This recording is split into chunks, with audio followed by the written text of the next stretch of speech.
Hey, welcome to my very first awkward book haul.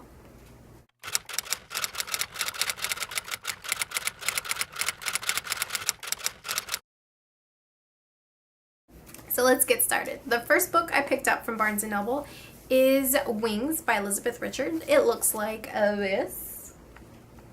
Wings is actually the final installment for Elizabeth Richard's Black City trilogy.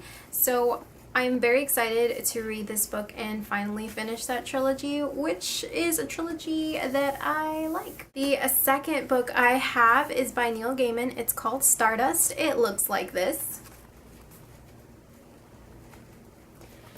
And I'm fairly certain that I saw a movie adaptation of this book a long time ago. So I am pretty excited to read this book. I don't really remember what this movie was about or the story in general, so this will be kind of like I'm reading it for the first time. So let me go ahead and read you the back cover for those of you who don't know anything about this book, like me.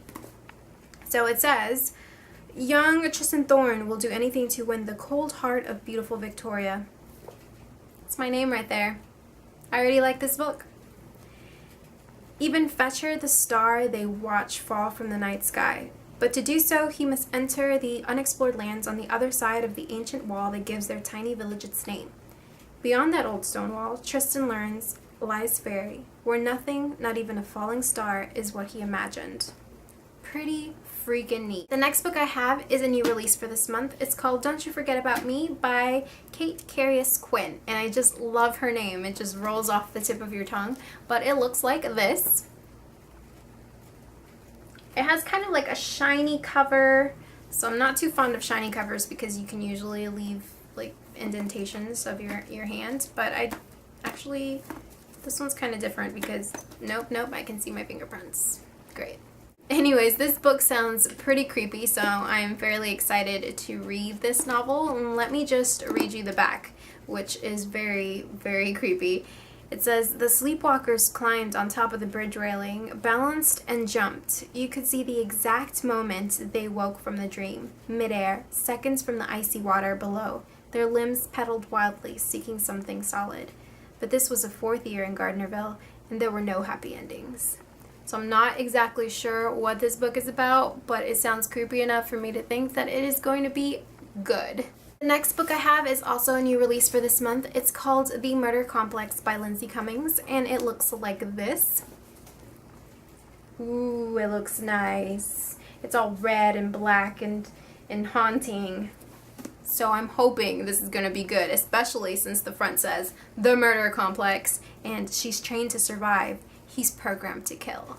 So I'm not exactly sure what this book is about, but it sounds intriguing enough for me to think that it is going to be good. And if it's not good, I'm going to be so disappointed.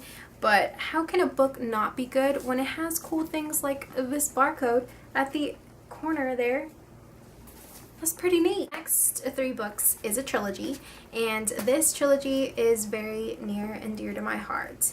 I read this trilogy in middle school, which was a very long time ago, but I remember loving this story, and this was pre-Harry Potter, so this is actually one of my pre-Harry Potter favorites.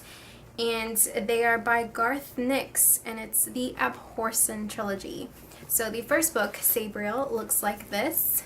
And these are all new releases. They all have new fancy covers. And you can Google what they looked like back in the day. And it had this girl, and she was all dressed up in her unusual garb. And it looked pretty neat, and there's reason why I picked them up. But it is an amazing story. And this is what Lyriel looks like. It's all nice and blue. Has these cool little symbols up top. Abhorsen looks like this. Look at how nice and neat these look. They look amazing.